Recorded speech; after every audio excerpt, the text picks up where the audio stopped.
राम राम।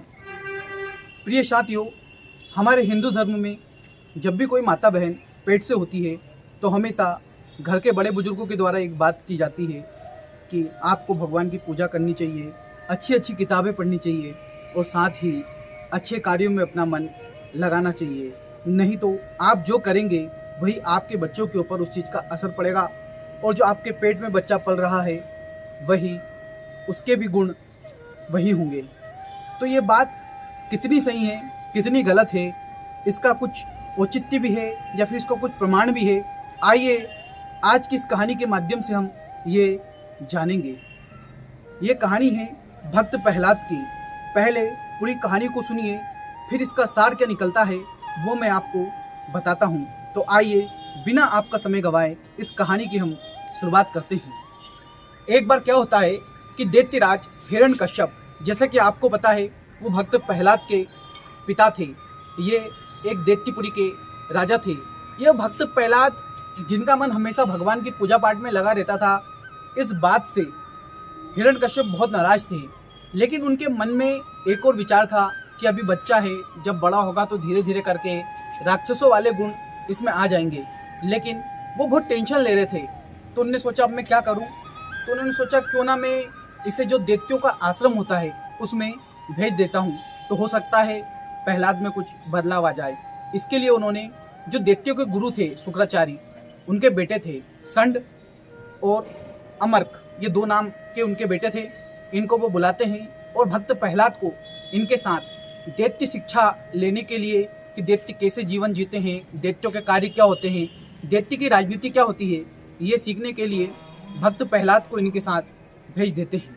अब प्रहलाद दैत्यों के आश्रम में आ चुके थे, यहाँ पर शिक्षा लेते और उसे स्मरण तो करते, लेकिन तब तक याद रखते जब तक दैत्य गुरु उनको पढ़ाते। उसके बाद जैसे ही वो दैत्य गुरु अपने काम के लिए आश्रम से बाहर जाते, वैसे ही भक्त प्रहलाद भगवान के गुणगान गाना शुरू कर देते। जो आश्रम के अन्य बच्चे थे, इनको भी भक्त प्रहलाद इकट्ठा करके बिठा लेते कि आओ भगवान के गुणगान सीखो और तरह तरह के ज्ञान की बातें करते। तो जो बाकी आश्रम के बच्चे थे ये कहने लगे, यार भक्त प्रहलाद जी, आपका समझ में नहीं आ रहा, आप रहते भी हमारे साथ हैं, खाते भी हमारे साथ हैं, फिर इतनी अच्छी अच्छी बातें आप कर कैसे लेते हैं। तो भक्त प्रहलाद कहते हैं कि तुम्हें जानना है। सब शिष्य कहते हैं हाँ बिल्कुल जानना है। तो भक्त प्रहलाद कहते हैं ये बहुत पुरानी घटना है, इतिहास की घटना, तुम कहो तो सुनाऊं। सारे बच्चे एक स्वर में कहते हैं हाँ बिल्कुल सुनाओ। भक्त प्रहलाद ने कहानी सुनाना शुरू किया। भक्त प्रहलाद बताते हैं कि जब मेरे चाचा जी, जिनका नाम हिरण्याक्ष था, उनकी मौत हो गई तो मेरे पिता को लगा कि एक दिन मैं भी मर जाऊंगा, क्यों ना मैं देवताओं से अमर होने का वरदान प्राप्त कर लेता हूं। और ये मन में आशा लेकर मेरे पिताजी ने क्या करा, वो मंदरांचल पर्वत पर तपस्या करने के लिए चले गए। अब जो हमारी दैत्यपुरी थी ये राजा विहीन हो गई। मौका पाकर देवताओं ने दैत्यपुरी पर आक्रमण कर दिया, पूरी दैत्यपुरी को तहस नहस कर डाला और लूट लिया।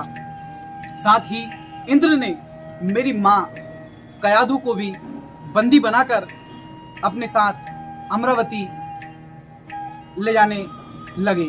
जब वो अमरावती के लिए मेरी माँ को बंदी बनाकर निकले तो आधे रास्ते में पहुंचे थे कि वहां पर नारद जी आ गए। नारद जी ने कहा, इंद्र ये क्या कर रहे हो। तो इंद्र कहते हैं कि इस स्त्री के पेट में पल रहे दैत्यों के वंश को मारकर मैं पूरी पृथ्वी को दैत्यहीन करना चाहता हूँ। इन लोगों ने हमारी नाक में दम कर रखा है। तो नारद जी कहते हैं, अरे इंद्र बावले हो गए हो, तुम्हें पता भी है कि उनके पेट में कौन पल रहा है। इंद्र चकित हो जाते हैं और नारद जी की तरफ देखते हैं। तब नारद जी कहते हैं कि वो दैत्यों का अंश नहीं, वो स्वयं भगवान नारायण का भक्त इनके पेट में पल रहा है। ये सुनकर इंद्र माफी मांगते हैं, साथ ही प्रहलाद की माता को प्रणाम करते हैं और भक्त प्रहलाद को मन ही मन स्मरण करके उन्हें भी प्रणाम करते हैं और वहां से चले जाते हैं। नारद जी भक्त प्रहलाद की माँ को अपने आश्रम ले आते हैं और यहीं पर रहने के लिए कहते हैं और कहते हैं कि बेटा तुम जब तक यहाँ पर रहो, जब तक तुम्हारा पति मंदरांचल पर्वत से तपस्या पूरी करके वापिस ना आ जाए। और नारद जी वहाँ कभी कभार आया करते थे, लेकिन जब भी आते थे भागवत भक्ति के बारे में नारद जी हमेशा प्रहलाद की माँ को नए नए तरीके के ज्ञान बताया करते थे। प्रहलाद की माँ वहाँ पर रहकर ऋषियों की सेवा करती।